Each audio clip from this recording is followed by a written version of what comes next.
नाज़रीन गिरामी अस्सलामु अलैकुम वरहमतुल्लाहि वबरकातुह। सीधी बात के ताज़ा तरीन प्राइम टाइम में आप लोगों का इस्तकबाल है।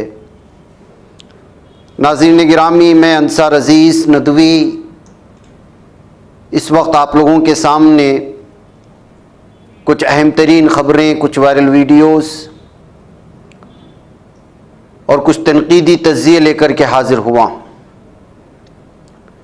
तमहीदी तफसीलात में जाने से पहले आप लोगों से जो दरख्वास्त होती है उस पर तवज्जो करने की अपील करूँगा। नाज़रीन गिरामी, हरमैन शरीफैन में कुफ़ार को या गैर मुस्लिमों के दाखिले को लेकर के अभी हाल ही में स्मृति ईरानी की मंदिर दौरे की वो फ़ोटोज़ वायरल होने के बाद जो हंगामा मचा, जो तबसरे शाये हुए, जो तनकीद शाये हुए, वो सारी चीज़ें आप लोगों के सामने हैं और हमने भी इस पर खुसूसी तबसरा किया था कुरान और हदीस की रोशनी में कि हरमैन शरीफैन की हुदूद क्या है और फिर किन आयात से, किन अहादीस से गैर मुस्लिमों को हुदूद हरम में जाने से मना किया गया है।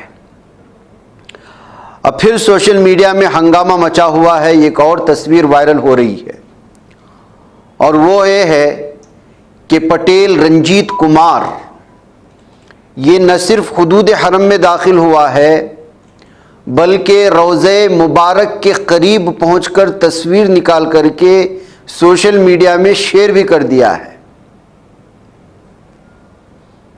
और उसकी बोर्डिंग पास या टिकट में जो तारीख बयां की जा रही है वो आपके सामने है और इसमें मुकम्मल नाम पटेल रंजीत कुमार लिखा हुआ है। इस्तांबुल से मदीना आया हुआ था बिजनेस क्लास में।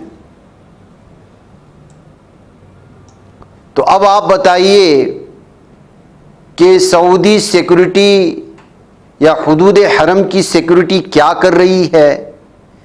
क्यों इस तरह का तमाशा खड़ा कर रहे हैं?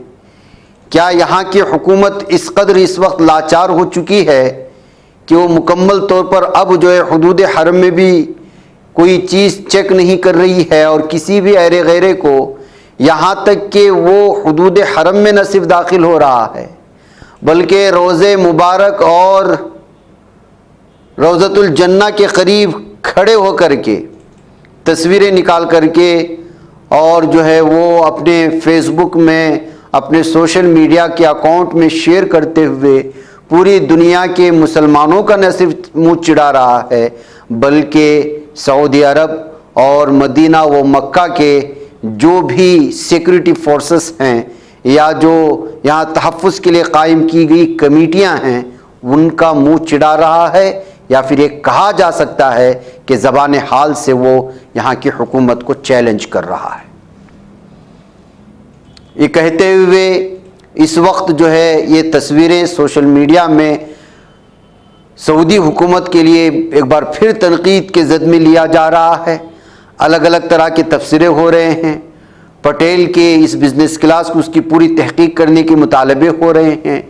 इसको दोबारा सऊदी अरब में किसी भी तरह के सफ़र की इजाज़त ना दी जाए, उसके लिए इसके वीज़ा और पूरी तरह से इसको रेड खोटे में डाल दिया जाए, इसके मुतालबे बढ़ रहे हैं और इसकी गिरफ़्तारी के बाद इसकी मुकम्मल तहकीक की जाए और न जाने ये किस जासूसी जो है इससे ताल्लुक़ रखता होगा और क्या कुछ करने के लिए मदीना आया होगा, आखिर किस तंजीम से या किस जो है अलग अलग तरह की एजेंसियों से उसका जुड़ होगा, इसका ताल्लुक़ होगा। अलग अलग तरह के तबसरे इस वक्त सामने आ रहे हैं और इसकी ये तस्वीर शेयर करते हुए उसके ख़िलाफ़ सख्त से सख्त कानूनी कार्रवाई करने का मुतालबा भी बढ़ता जा रहा है। क्या इसके ख़िलाफ़ कानूनी कार्रवाई होगी? ये असल में सवाल है। क्या यहाँ की हुकूमतें, यहाँ की सिक्योरिटी फोर्सेस वो चौकन्ना होगी? हरम शरीफ, हरमैन शरीफैन के पुलिस या सिक्योरिटी फोर्सेस या जो भी यहाँ पे उसके तहफ़्फ़ुज़ के लिए तयन किए गए हैं वो क्या चौकन्ना होगी? ये भी एक अहम तरीन सवाल है नाज़रीन गिरामी, इसलिए कि हर आए दिन अब इस तरह की गैर मुसल्लिमों की हुदूद हरम में दाखिल होकर के तस्वीरें वायरल होने का सिलसिला तो जारी था, लेकिन अब हद ये हो गई कि जो है अब वो रोज़े के पास भी पहुंच गए और फिर जो है मदनी मस्जिद नबवी के अंदर उस इलाके में भी पहुंच गए जिस इलाके में कोई मुसलमान ये तसव्वुर भी नहीं कर सकता कि कोई गैर मुस्लिम वहाँ पहुँचे। नाज़रीन गिरामी, आइए एक और ख़बर की जानिब बढ़ते हैं और अब बात करते हैं कि किस तरह से भारत में इस वक्त सियासी उथल पुथल हो रही है। पहले तो दल बदली की ख़बरें हैं, उसके बाद इंडिया इत्तेहाद में जो दरारें पड़ रही हैं, अलग अलग पार्टियां जो बयानात दे रहे हैं, इसको लेकर के इस वक्त जो है अलग अलग तरह की तबसरे हैं।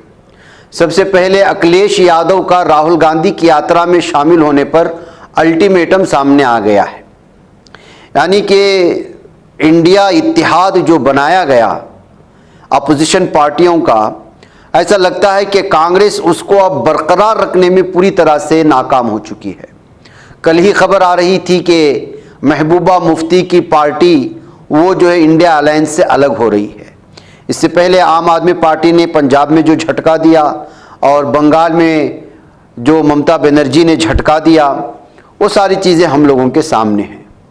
ऐसे में उत्तर प्रदेश के अमेठी और रायबरेली में राहुल गांधी की भारत जोड़ो न्याय यात्रा में समाजवादी पार्टी एसपी के सरबराह अखिलेश यादव की शिरकत पर अब भी गैर यकीनी सूरत हाल बरकरार है। अखिलेश यादव ने कहा कि समाजवादी पार्टी राहुल गांधी की क़ियादत वाली भारत जोड़ो न्याय यात्रा में उस वक्त तक हिस्सा नहीं लेगी जब तक कि उत्तर प्रदेश में कांग्रेस के साथ सीटों की तकसीम को हतमी शक्ल नहीं दी जाती। नाज़रीन, बिहार में जो कुछ हुआ वो आप जानते हैं, नीतीश कुमार ने जो किया। ऐसी सूरत हाल में अब जो है इंडिया या कांग्रेस को चाहिए कि वो पूरी तरह से अब सीटों की तकसीम के बाद तमाम लोगों को ये वाज़े कर दे कि उनका हक क्या दिया जा रहा है। तो इससे महसूस हो सकता है कि इंडिया मजबूत है, 2024 के लिए उसके पास कोई लाए अमल तैयार है। बसूरत दीगर हर गुजरते दिन के साथ इसके साथ शामिल होने वाली पार्टियां बिखर जाएंगी, फिर तने तनहा रह जाएंगी और इसका नुकसान पार्टियों को तो होगा ही, लेकिन आम तौर पर जो इस वक्त इंसाफ के लिए और एक नए भारत के इंतज़ार में हैं और जालिम हुक्मरानों को जवाब देने की तलाश में हैं, उनके लिए बड़ा नुकसान होगा। जैसे कि कांग्रेस जनरल सेक्रेटरी और यूपी इंचार्ज अविनाश पांडे ने इतवार को बयान दिया था कि बीएसपी के लिए इंडिया अलायंस के दरवाजे बंद नहीं हैं। पांडे ने कहा था एक फैसला मायावती को करना है कि वो बीजेपी के खिलाफ मुत्तहिद जमातों के साथ आना चाहती हैं या नहीं। मायावती ने पीर 19 फरवरी को इसका जवाब दिया। मायावती ने पीर को 2 ट्वीट्स किए और कहा कि उनके हामी और अवाम को ऐसी अफवाहों पर ध्यान नहीं देना चाहिए। बीएसपी का किसी भी इत्तेहाद में शामिल होने का कोई इरादा नहीं है। मायावती ने कहा कि आने वाले लोकसभा आम इंतखाबात में किसी पार्टी के साथ इत्तेहाद ना करने की बीएसपी के बार बार वाज़ेह ऐलान के बावजूद हर रोज़ इत्तेहाद को लेकर अफवाहें फैलाना साबित करता है कि बीएसपी का किसी भी इत्तेहाद में शामिल होने का कोई इरादा नहीं है। तो नाज़रीन गिरामी, जब बीएसपी ने वाज़ेह कर दिया है कि वो सेकुलर पार्टियों के साथ नहीं जा रही है, तो जाहिर सी बात है कि उसकी नीयत में खोट है और वो बीजेपी को जिताने के लिए एक पूरी तरह से मैदान फराहम करने की कोशिश कर रही है। ऐसी सूरत हाल में बीएसपी के साथ जुड़े हुए पसमानदा तबक़ात, दलित तबक़ात और ओबीसी, एसटी, एससी के लोगों को भी सोचना होगा कि जो उनको तकलीफ़ दे रहे हैं, उनके हकूक़ को मार रही है, उस पार्टी को जिनाने के लिए जो इस वक्त बीएसपी और मायावती पूरी तरह से तैयार बैठी है। ऐसे में मुसलमानों को, इन तमाम लोगों को जो इस पार्टी से जुड़े हुए हैं, उनको इससे अपना पूरी तरह से अलग होकर के किसी बेहतर पार्टी की तलाश में निकल जाना चाहिए। तो नाज़रीन गिरामी, जैसे पीएम ने कहा आएगा तो मोदी ही, बीजेपी की करारदाद 1000 साल तक राम राज्य होगी। दरअसल वज़ीर-ए-आज़म मोदी इक़्तिदार में वापसी के बारे में इतने पुरएतमाद कैसे हैं? उन्होंने कहा कि अगले लोकसभा इंतखाबात में बीजेपी इक़्तिदार में वापस आएगी। वज़ीर-ए-आज़म मोदी ने इतवार को इस बात का इजहार किया था कि दूसरे ममालिक भी जानते हैं कि आएगा तो मोदी ही। वो दिल्ली में बीजेपी के कौमी कन्वेंशन के इख्तितामी दिन पार्टी कैडर्स और लीडरों से खिताब कर रहे थे। इसी इजलास में बीजेपी ने राम मंदिर पर एक करारदाद भी पास किया था और कहा कि राम मंदिर की तामीर हिंदुस्तान में अगले 1000 साल तक राम राज्य के क़याम की अलामत है। इसके अलावा वज़ीर आज़म ने कहा कि इंतखाबात होना बाकी हैं, लेकिन मेरे पास जुलाई, अगस्त और सितंबर के लिए पहले ही बैरूनी ममालिक से दावतनामे मौजूद हैं। इसका क्या मतलब है? इसका मतलब ये है कि दुनिया भर के मुख्तलिफ ममालिक बीजेपी हुकूमत की वापसी को लेकर पूरी तरह पुरएतमाद हैं। वो भी जानते हैं कि आएगा तो मोदी ही। ये कहते उन्होंने एक बार फिर खुद अपने आप की पीठ थपथपाने की कोशिश की है। जबकि नाज़रीन गिरामी, जैसे ही आम इंतखाबात की आमद होती है तो आप लोग जानते हैं कि अलग अलग तरह के सर्वे सामने आते हैं, और अक्सर सर्वे इस वक्त चूँकि तमाम का तमाम गोदी मीडिया मोदी की जय जयकार लगा रहा है और गुज़श्ता 10 साल से वो मोदी के ऐसे गुण गा रहा है कि अपोजिशन पार्टियों की किसी लीडरान का जो है बयान भी नहीं दिखाते, और मोदी की गलतियों को, बीजेपी की गलतियों को छुपाने के लिए हिंदू मुस्लिम का कार्ड खेल करके लोगों को अलग बहकाने और अलग ही रुख पर ले जाने की कोशिश करते हैं। ऐसे में कभी कभी एक अच्छा जो है सर्वे भी आ जाता है। जैसे एक सर्वे, तमाम सर्वे पीएम मोदी की ही जीतने की बात कर रहे हैं, तो एक तस्वीर ये भी आ रही है कि जो है इसमें अपोजिशन और इत्तेहाद भी जीतेगा। लोकसभा इंतखाबात की तैयारियों के दरमियान बीजेपी और पीएम मोदी समेत उसके इत्तेहादी एनडीए इंतखाब में 400 से ज़्यादा सीटें हासिल करने का दावा कर रहे हैं। जबकि इसी दौरान जो ताज़ा तरीन सर्वे सामने आया है, बीजेपी के लिए एक अच्छी और एक बुरी खबर है। अच्छी खबर यह कि हाल ही में जारी करदा सर्वे में इत्तेहाद को बम्पर अक्सरियत हासिल है, ताहम सर्वे के तादाद शुमार में एक बुरी खबर भी छुपी हुई है। मूड ऑफ द नेशन सर्वे में लोकसभा इंतखाबात 2024 के हवाले से तस्वीर सामने आई, जिसमें एनडीए की जीती हुई सीटों की तादाद 335 है, जबकि इंडिया अलायंस की इस सर्वे में 167 सीटें मिल रही हैं। दीगर को 42 सीटें मिलने की उम्मीद है। सर्वे में एनडीए के लिए क्या बुरी खबर है? सर्वे के आदाद शुमार में एनडीए के लिए बुरी खबर यह है कि इस वक्त तखमीना शुदा सीटें 2019 के लोकसभा इंतखाबात से 18 सीटें कम हैं, यानी बीजेपी को 18 सीटों को नुकसान होता दिखाई दे रहा है। अपोजिशन इत्तेहाद के लिए खुशखबरी है, जबकि अपोजिशन इत्तेहाद को इस सर्वे में 75 जायद सीटें हासिल होती नजर आ रही हैं। पिछले इंतखाबात के मुकाबले में सर्वे अपोजिशन को बम्पर सीटों का फ़ायदा हो रहा है, ताहम ये तादाद अक्सरियत से बहुत पीछे है।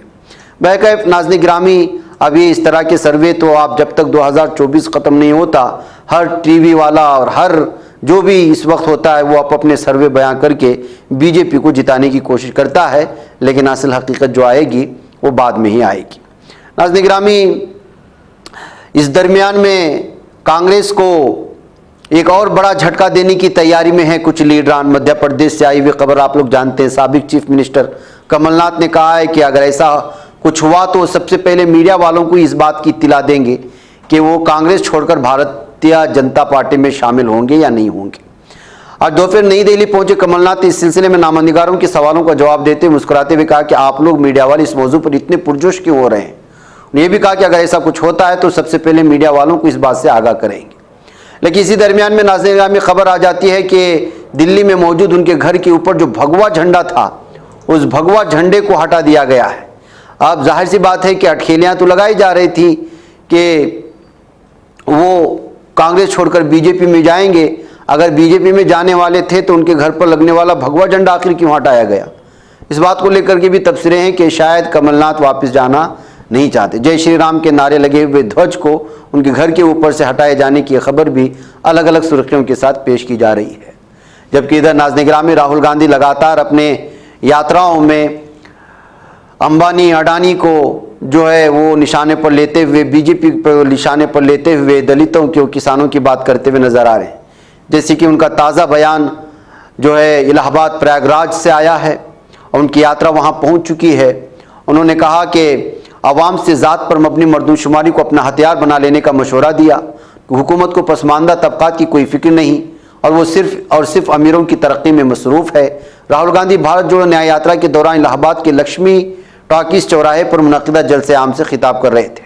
उन्होंने कहा कि किस तरह से 73% लोगों के पास कितनी दौलत है और उनके कितने इख्तियारात हैं, और किस तरह से जो है अडानी और अंबानी लाखों करोड़ों का लोन दिया जाता है और किसान, दलित, आदिवासी को जूता मारा जाता है।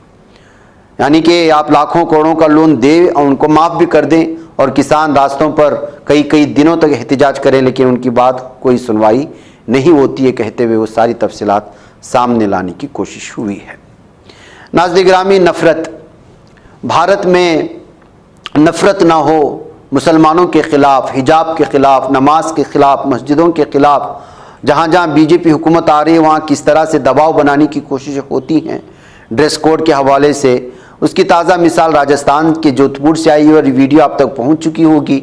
राजस्थान के जोधपुर में एक स्कूल के हुकाम ने ड्रेस कोड का हवाला देते हुए हिजाबपोश तालिबात को दाखिल होने की इजाज़त देने से इनकार कर दिया। इस वाक़े पर मुस्लिम तालिबात के वालिदैन बरहम हो गए। ये वाक़या मुबैना तौर पर हफ्ते के रोज़ पिप्पार सरकारी हाई स्कूल नंबर 2 में पेश आया, जो मुस्लिम तालिबात को उनकी टीचर ने स्कूल के अंदर दाखिल होने की इजाज़त नहीं दी।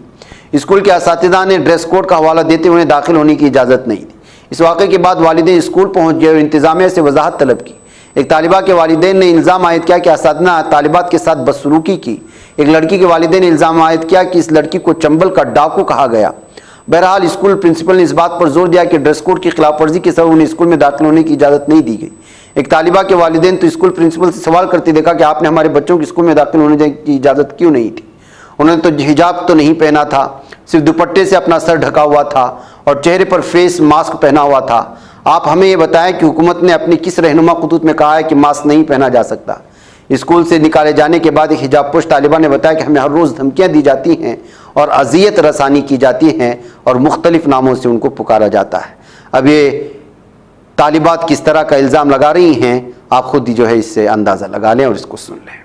क्या कहते हैं प्रिंसिपल और मैडम? चप्पल के डाक की तरह लगते और एग्जाम में नंबर नहीं भेजेंगे अगर ये पेन का है तो क्या शतरंग नहीं भेजेंगे बोर्ड में? तुम्हारा शतरंग में देख लूंगी बस। शतरंग और एक ही नहीं, हर रोज चोचन कट्टे बोलते हिसाब नहीं चलेगा, हिसाब नहीं चलेगा। हर रोज का ये क्या दिक्कत है? धमकी दे रहे हैं, धमकी देते हैं कि नंबर नहीं भेजेंगे अब तो नंबर की धमकी दे रहे हैं आपको, नंबर की धमकी।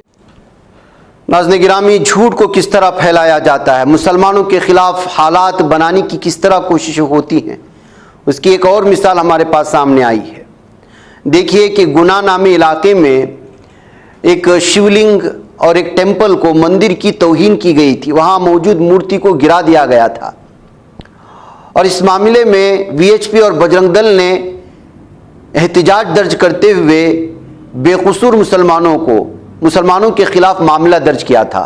ये फरवरी 2 का मामला है और जो एफआईआर दर्ज किया गया उसमें शाहरुख का नाम लिया गया, रिहान का नाम लिया गया, वफाती का नाम लिया गया, अनवर का नाम लिया गया, जीशान का नाम लिया गया, बिट्टू और रईस का नाम लिया गया और पुलिस ने इन तमाम लोगों को कैद करके हिरासत में भी भेज दिया। लेकिन बाद में पता चला कि असल में इस मूर्ति की तौहीन करने वाला, उसका नाम ग्यारसा प्रजापति, 40 साल इसकी उम्र है।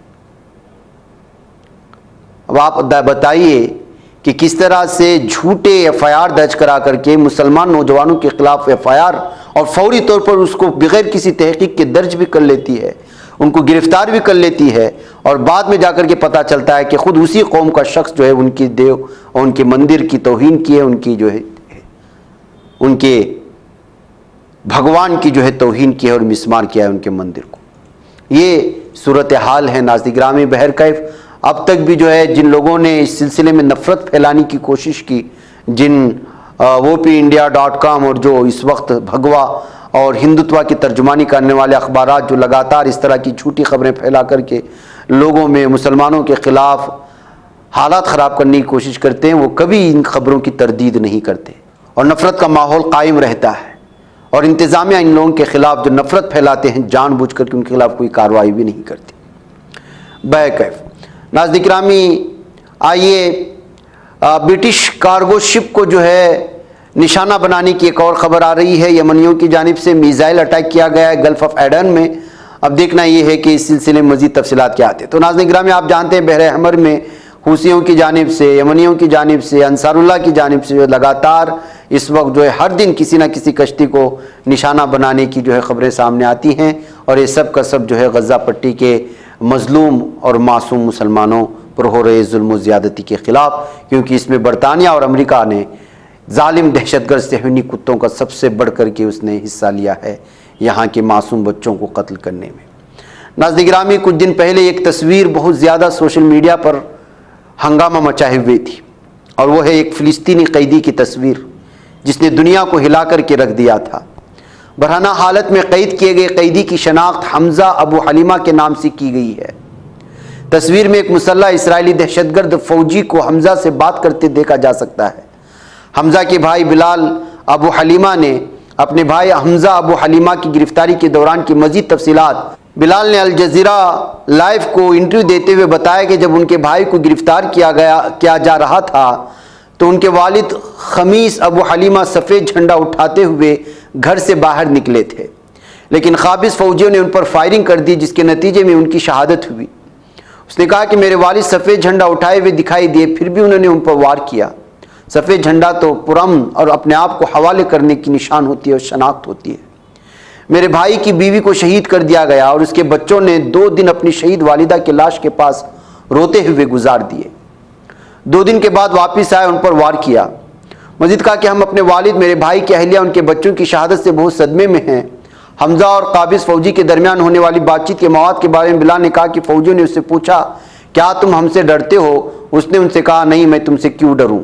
मजीद कहा कि उसे ले गए, उसे पूछगछ की। उन्होंने उसे कहा कि अगर तुम हमास से किसी तंजीम के रुकन हो तो हम तुम्हें और तुम्हारे बच्चों समेत मार देंगे। बिलाल ने वजाहत की कि उनका भाई रिहाई के बाद अब गज़ा में है, लेकिन वो ख़ानदान के अफराद की शहादत से शदीद सदमे में है। उसने अपनी गिरफ्तारी और बदसलूकी के बारे में पेश आने वाले वाक़यात पर खामोशी इख्तियार कर रखी है। नाज़रीन गिरामी, काबिल ज़िक्र बात यह है कि गुज़श्ता चंद दिनों के दौरान शुजाइया महल्ले से ताल्लुक़ रखने वाले नौजवान फ़िलिस्तीनी नौजवान हमजा अबू हलीमा की तस्वीर बड़े पैमाने पर फैली थी, जिसमें कुर्सी पर ज़ख्मी बरहना हथकड़ियाँ लगाए बैठे थे।